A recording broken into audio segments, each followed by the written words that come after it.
কথা বলো, হ্যাঁ? বেশি বাড়াবাড়ি করো না। কি বলতে চাইছেন মন্ত্রী মশাই? বাড়াবাড়ি করলে মারামারি হয়ে যাবে। আচ্ছা, হয়েছে হয়েছে, অনেক হয়েছে। সকলে এইবারে থামো। ঝগড়াঝাটি বন্ধ হোক, এমনিতেই খুব গরম। বলছি কি, যা গরম পড়েছে এইখানে তো থাকাটাই দায় হয়ে যাচ্ছে। উফ, আর যে পেরে উঠছি না। মনে হয় আপাতত এখান থেকে কদিনের জন্যে। মহারাজ, বাইরে রাজ্যের প্রজারা জড়ো হয়েছে, সকলে মিলে বিক্ষোভ করছে। একবার একবার শিগগির আসুন মহারাজ, নইলে সাংঘাতিক কিছু একটা ঘটে যাবে। কি হলো? আবারও কোনো সমস্যা হলো নাকি? আমাদের রাজ্যের প্রজারা তো যথেষ্ট বোঝদার। তারা তো এমনি এমনি ঝামেলা ঝঞ্ঝাট সৃষ্টি করার মানুষ নয়। গোপাল, চলো গিয়ে দেখি।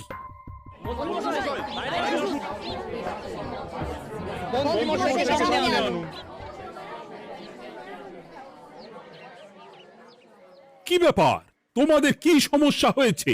এইভাবে বিক্ষোভ করছো কেন? মহারাজ, মন্ত্রী মশাইকে সামনে আনুন, তারপর বলছি কি হয়েছে না হয়েছে। সেরেছে। আরে আমাকে ডাকছে কেন? আচ্ছা, বলছি তোমরা একটু শান্ত হও। আমি বুঝতে পারছি তোমরা কিছু একটা কারণে খুবই অসন্তুষ্ট হয়েছো, তাই সেই জন্য বলছি আগে শান্ত হও, তারপর বলো মন্ত্রী মশাইকে কেন খুঁজছো, উনি কি করেছেন। গোপাল দাদা, তুমি তো জানোই রাজ্যে যা গরম পড়েছে, তার জন্য খাল বিল পুকুর নদী নালা একেবারে শুকিয়ে গেছে, চারিদিকে জলের হাহাকার। হ্যাঁ হ্যাঁ, সে তো জানি। গত সপ্তাহে এই সমস্যার কথা জানিয়ে মহারাজকে অনুরোধ করে গিয়েছিলাম যে রাজ্যের বাঁধটা যাতে খুলে দেওয়া হয়। কেন? আমি তো তোমাদের কথা রেখেছি। আমি তো দুদিন আগেই মন্ত্রীকে পর্যাপ্ত পরিমাণে মোহর দিয়ে বাঁধ খোলার কাজে পাঠিয়েছিলাম। কেন, উনি কি বাঁধ খোলেননি? সেইটা ওনাকেই জিজ্ঞাসা করুন। গত দুদিনে উনি তো বাঁধ খুলতে আসেনি, উপরন্তু আমরা ওনাকে ডাকতে গেলে উনি আমাদেরকে তাড়িয়ে দিয়েছেন। সে কি, এ তো ভারী অন্যায়। দুদিন ধরে অপেক্ষা করে আর না থাকতে পেরে আজকে আমরা এখানে এসেছি। এই অবস্থায় আমরা কি করব? যদি আমাদেরকে আমাদের রাজ্য সাহায্য না করে তাহলে কোথায় যাব আমরা? ছি ছি ছি, আমি তো ভাবতেই পারছি না। মন্ত্রী, এই মন্ত্রী। মহারাজ, মন্ত্রী মশাইয়ের ব্যাপারটা পরে দেখে নিচ্ছি, আগে এদেরকে শান্ত করেই চলুন। মনে রাখবেন, প্রজারা একবার বিপক্ষে চলে গেলে কিন্তু খুব মুশকিল হয়ে যাবে। শোনো সকলে, তোমরা আজকের দিনটা একটু কষ্ট করো।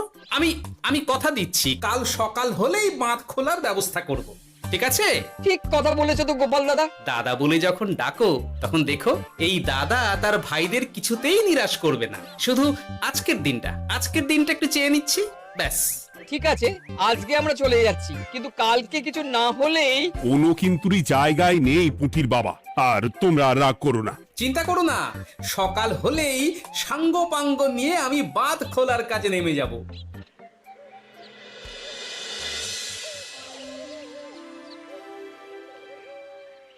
ছি ছি মন্ত্রী, তুমি এইভাবে আমায় মিথ্যে বললে। ভাবতেই পারছি না কি দরকার ছিল আমায় মিথ্যে আশ্বাস দিয়ে প্রজাদের সামনে নাক কান কাটার। মুখে কুলুপ কেন? উত্তর দাও। না মানে আমার শরীরটা ঠিক ভালো ছিল না, তাই বাড়ি থেকে বেরোতে পারিনি। বলছি কি, শরীর খারাপ থাকলে রাজসভায় খবর দিতে পারতেন, আমরা কেউ দায়িত্বটা পালন করতাম। কি আছে? সমস্ত মোহরগুলো একত্র করে ঘাপটি মারলেন ঘরে। ছি ছি, জানাই আপনাকে ধিক্কার। সকলে মিলে করো প্রতিবাদের চিৎকার। মন্ত্রী মশাই, ছি ছি ছি ছি ছি ছি। মহারাজ, আপনি এক্ষুনি মন্ত্রী মশাইকে কদিনের জন্য সভা থেকে বহিষ্কৃত করুন। সে তো করবই, তবে তার আগে আমি চাই কালকে যখন বাঁধ খুলতে তোমরা নামবে, তখন সেই কাজে কোনো লোক নিয়োগ না করে মন্ত্রীকেই বাঁধ খুলতে নামাবে। মহারাজ, এ কেমন বিচার আপনার? আমি না রাজ্যের মন্ত্রী। মন্ত্রী না ষড়যন্ত্রী। মন্ত্রী মশাই, তাহলে কালকের জন্য প্রস্তুত থাকুন। মহারাজের বাঁধ খোলার জন্য সকল মোহর তো আগেই আত্মসাৎ করেছেন, এবার শুধু কাজে নেমে পড়বেন, কেমন?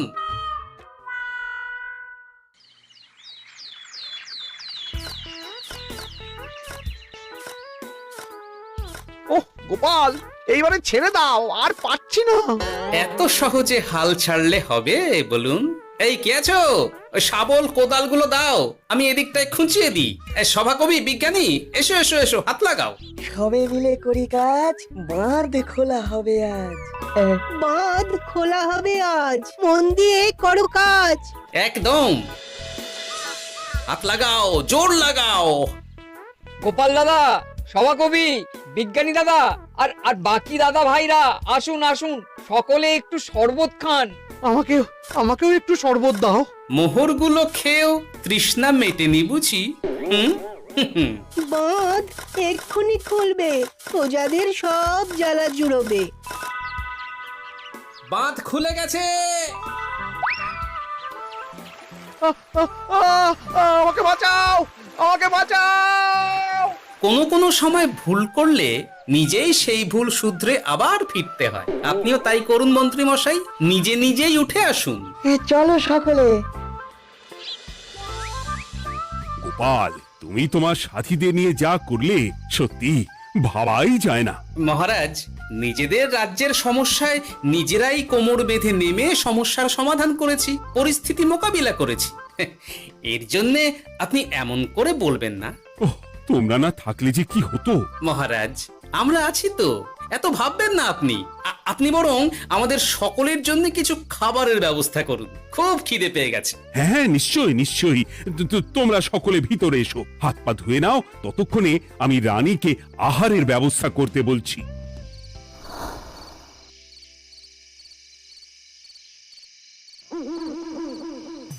ওমা গো, ওমা বাঁচাও, কি শরীর খারাপ তাই না লাগছে গো। একে গিন্নি, বাবারে, কি হয়েছেটা কি? ও, তুমি এইভাবে এখানে শুয়ে কাতরাচ্ছ কেন? বলি তুমি এসেছো? হ্যাঁ, এই তো আমি চলে এসেছি। কি হয়েছে গিন্নি? তোমার কোথায় কষ্ট হচ্ছে? গরমে হাঁসফাঁস করছি গো, পারছি না। রান্না করতে গিয়ে খুব বাজে অবস্থা হয়ে গেছে গো, এই থেকে এইখানে পড়ে পড়ে গড়াচ্ছি। ওহ, ঠিক আছে, আজ আর রান্না করতে হবে না গিন্নি, আমি রাজবাড়ি থেকে খেয়ে এসেছি। বাহ, নিজে খেয়ে এসেছো বলে আর রান্না করতে হবে না বলে দিলে, হ্যাঁ? এদিকে রাত্রে আমি খাবো কি সে খেয়াল আছে? হ্যাঁ, খেয়াল আছে, খেয়াল আছে। যাও, আমার জন্য রান্না চাপাও আর একটু জল দাও। দেখো, এত গরম পড়ে কৃষ্ণনগরের অবস্থা শোচনীয় হয়ে গেছে। বয়স্ক লোকেরা কোনো কাজই করতে পারছে না। সত্যি তো, এই গরমে রান্না করাটা খুবই কঠিন গিন্নি। কি বললে? আমি বয়স্ক লোক? আমার বয়স হয়ে গেছে, তাহলে নিজে কি? হ্যাঁ, এই না না গিন্নি, আমি তোমায় কিছু বলিনি। আমি গোটা কৃষ্ণনগরের সাধারণ বয়স্কাদের উদ্দেশ্যেই কথাটা বললাম। তোমার তো বয়স হয়েছে বলে মনেই হয় না গিন্নি। ও তাই বলো?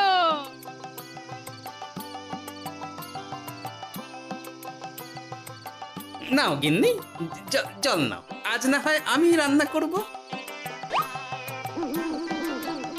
হে ভগবান, মুখের একটু লাগাম দাও।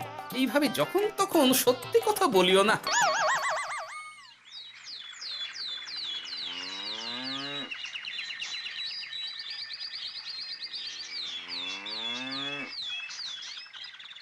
গোপাল দাদা, ও গোপাল দাদা, একবারটি বাইরে এসো। মহারাজ জরুরি তলব করেছেন। আবার কি হলো? গোপাল দাদা, গিন্নি, একবার ও বাইরে গোপাল গিয়ে দাদা। দেখে আসি, বুঝলে? পেয়াদা এসে অনেকক্ষণ থেকে ডাকছে। গোপাল দাদা, আচ্ছা গিয়ে গোপাল দেখো। দাদা, ও গোপাল দাদা, গোপাল দাদা, ও গোপাল দাদা। আরে তুমি এক্ষুনি একবার প্রাসাদে চলো, রানীমার খুব শরীর খারাপ করেছে। মহারাজ তোমাকে খবর দিতে বললেন। ঠিক আছে, তুমি যাও, আমি আসছি।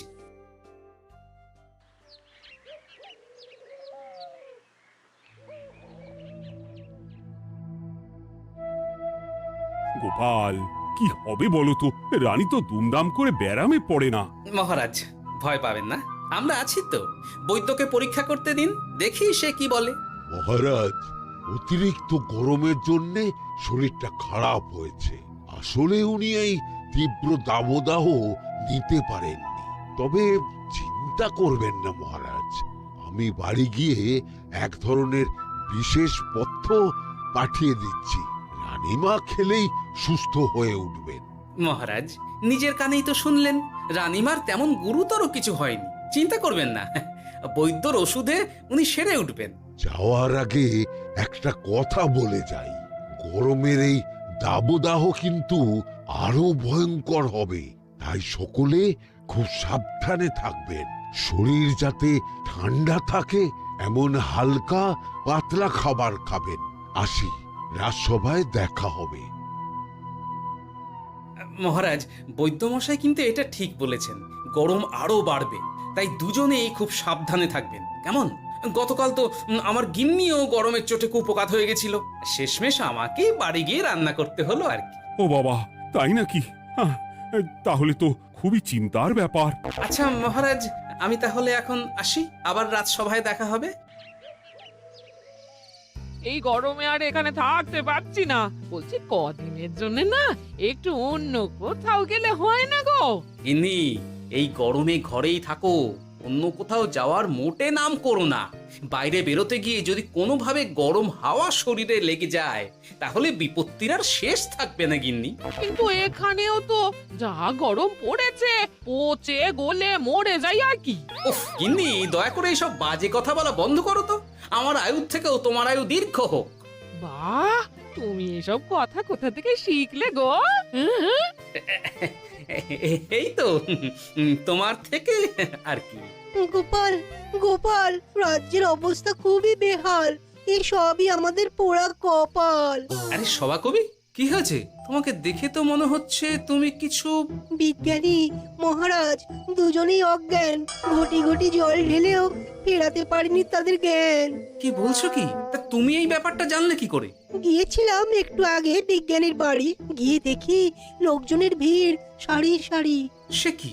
শুনলাম মহারাজ তাকে কিছু বলতে এসেছিলেন, তারপরে দুজনে বাইরে বেরিয়ে আসতেই অজ্ঞান হয়ে গেলেন। মহারাজ বিজ্ঞানীর বাড়ি গিয়েছিলেন, তাও আবার রানীমাকে ছেড়ে? রাজবৈদ্য কত করে বললেন এই সময় যখন তখন ঘরের বাইরে বেরোবেন না, কে শোনে কার কথা?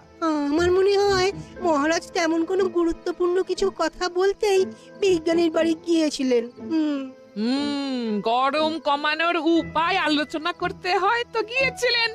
আমাদের মহারাজ তো নিজের চোখেই দেখেছেন এই তীব্র গরমের চোটে রাজ্যের কি অবস্থা, কি অবস্থা। ঠিক বলেছো গিন্নি, আমার এই কথাটা তো মাথাতেই আসেনি। ধন্যবাদ গিন্নি, অসংখ্য ধন্যবাদ তোমায়। আমায় পরে ধন্যবাদ জানিও। হ্যাঁ, এখন আর দেরি না করে বৈদ্য মশাইকে সঙ্গে নিয়ে বিজ্ঞানী মশাইয়ের বাড়ি যাও। হ্যাঁ,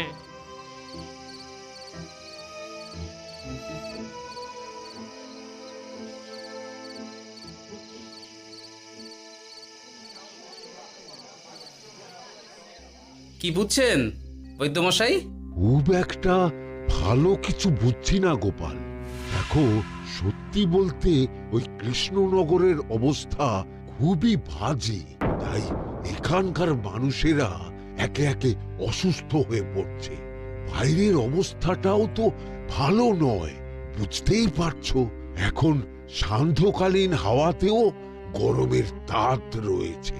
দেখুন, রাজ্যের যা অবস্থা তাতে যদি রাজ্যের মাথা থেকে সমস্ত প্রশাসনিক প্রধানরাই অসুস্থ হয়ে পড়েন তাহলে তো ভীষণ বিপদ। সে তো বটেই, এই জন্যেই আমি বলি কি, মহারাজ সহ সকল সভাসদেরা এই রাজ্য ছেড়ে কদিনের জন্য পাহাড়ি কোনো এক জায়গায় গিয়ে থাকুন, পরিবার নিয়েই যান। দেখুন, আগে নিজেরা বাঁচলে তবে তো রাজ্যবাসীকে ভালো রাখতে পারবেন, তাই না? কথাটা কিন্তু মন্দ বলেনি বৈদ্য। গোপাল, এই গোপাল, তুমি পাহাড়ে যাওয়ার ব্যবস্থা করো। এইখানে আর কিছুদিন থাকলে মরেই যাব। হ্যাঁ গোপাল, আমারও তাই মত। এক্ষুনি যা শরীরে ক্লান্তি এসেছে, আর কদিন এইখানে থাকলে মরেই যাব। মহারাজের অনুরোধে গরম কমানোর কোনো ব্যবস্থাও তো করতে পারলাম না, বাইরে বেরোনো মাত্রই দুজনে মূর্ছা গেলাম। বাবা, ঠিক আছে, বুঝেছি। মহারাজ, আপনি আর এই ব্যাপারটা নিয়ে বেশি ভাববেন না। বিজ্ঞানী, তুমিও আর বেশি কথা বলো না। আমি পাহাড়ে যাওয়ার ব্যবস্থা করছি। আমরা রাজসভা সকলে সব পরিবারই যাব। অনেক কাজ হয়েছে, এখন কিছুদিন আমাদের বিশ্রাম দরকার।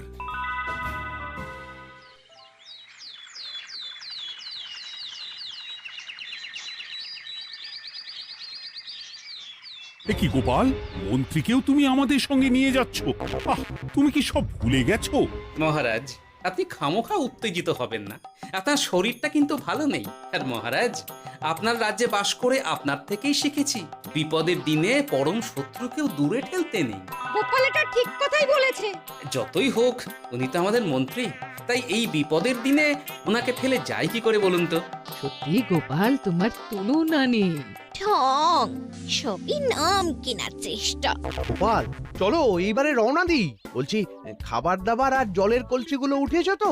হ্যাঁ, খাবারের পাত্রগুলো আপনার জিম্মায় থাকবে, আর জলের কলসিগুলো আমি সামলাবো।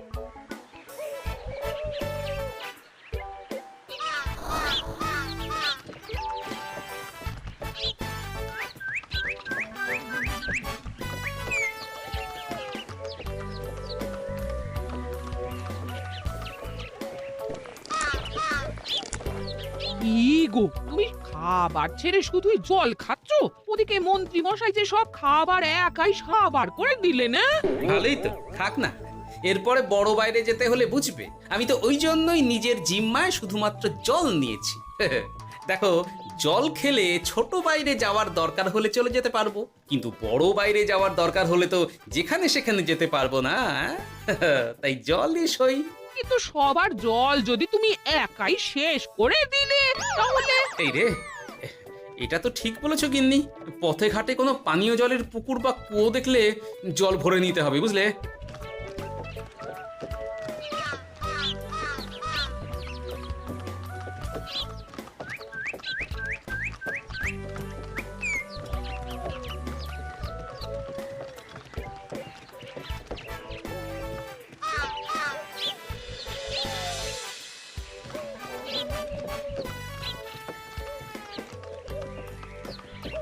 সকলে আসুন, দেখুন দেখুন, মহারাজ আমার মূর্ছা গিয়েছেন। আসুন। সে কি, কৃষ্ণনগর পেরিয়ে এসেছি, এখন এই অচেনা অজানা জায়গায় এসে মূর্ছা গেলেন? গিনি, চলো তো শিগগির গিয়ে দেখি। কেউ ঘাবড়াবেন না, মহারাজের শরীরটা আসলে খুব দুর্বল ছিল তো, তাই মূর্ছা গিয়েছেন। তবে চিন্তার কিছু নেই, আমি এক ধরনের পথ্য দিচ্ছি, এটা খেলেই উনি আবার সুস্থ হয়ে যাবেন। ঠিক আছে বৈদ্যমশাই, আপনি তাহলে যত তাড়াতাড়ি সম্ভব পথ্যটা তৈরি করুন। হ্যাঁ, আমার এই পথ্যটা তৈরি করার জন্যে একটু জলের প্রয়োজন। একটু জলের ব্যবস্থা করুন তো। এ মা, বলি গাড়িতে যে এক ফোঁটাও জল নেই গো, কি হবে? এই গোপাল, তুমি একাই সব জল খেয়ে বসে আছো? হ্যাঁ গোপাল, এখন এসব বাদ দাও, চলো একটু জলের ব্যবস্থা করি। হ্যাঁ, খানাখন্দ, খাল, বিল, নদী, সমুদ্র, যেখান থেকে পারো জল নিয়ে এসো। জল ছাড়া এই পথ্য বানানো অসম্ভব। গোপাল, এ কি করা যায় বলো? দাঁড়াও, আমি একটু ছোট বাইরে থেকে ঘুরে আসছি। হ্যাঁ, খুব জোরে বেগ আসছে, ত্যাগ না করতে পারলে বুদ্ধি খুলবে না।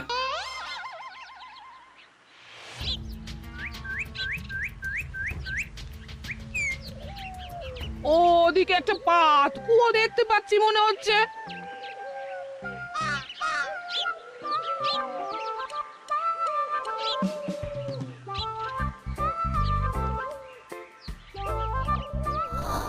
জল কোথা থেকে পাবো? তবে কি জলের অভাবে আজকে মহারাজ সুস্থ হতে পারবেন না? রানীমা, ব্যাকুল হবেন না, আমি আছি তো। আমি থাকতে কিচ্ছু অঘটন ঘটবে না। সকলে শুনুন, বিশেষত মহিলাদের বলছি, আপনারা সকলে নিজেদের কাছে যত শাড়ি আছে সেই প্রত্যেকটা শাড়ি আমাকে দিন। আমি শাড়ি জুড়ে জুড়ে লম্বা রশ্মি বানাবো, তারপর সেই রশ্মিতে বালতি ঝুলিয়ে জল তুলব। দয়া করে কেউ দেরি করবেন না।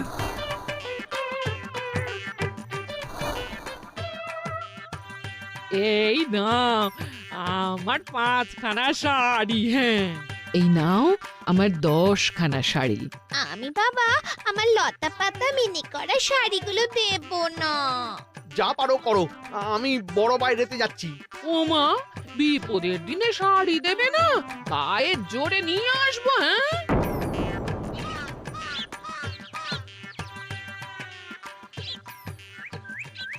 এ বাবা, এখনো কিছুটা কাপড় লাগবে তো। যা গভীর পাতকুয়া, সবার সব শাড়ি তো কাজে লাগিয়ে দিয়েছি, এখন কি হবে? আরে ওই তো কার একটা ঝোপের কাছে ধুতি পড়ে রয়েছে, যাই ওইটাই নিয়ে নি। এই গোপাল গোপাল, আরে করো কি ওটা তো আমার ধুতি। আরে আরে আমি এই ঝোপে বড় বাইরের জন্য এসেছি। আরে মন্ত্রী মশাই, বড় বাইরে করার সময় অযথা অন্যদিকে মন দেবেন না, তাহলে পেট সাফা হবে না।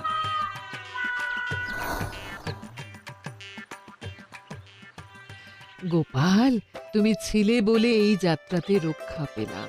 ভগবান তোমাদের অনেক অনেক মঙ্গল করুক। এই দেখো না, ওরা না আমার লতা পাতা আঁকা শাড়িগুলো নিয়ে নিয়েছে। এই দূর তোমার শাড়ির লতা পাতা, আমি নিজেই জড়িয়েছি বড় বড় ঘাস পাতা। কি চুল করছে রে, দূর ছাতা।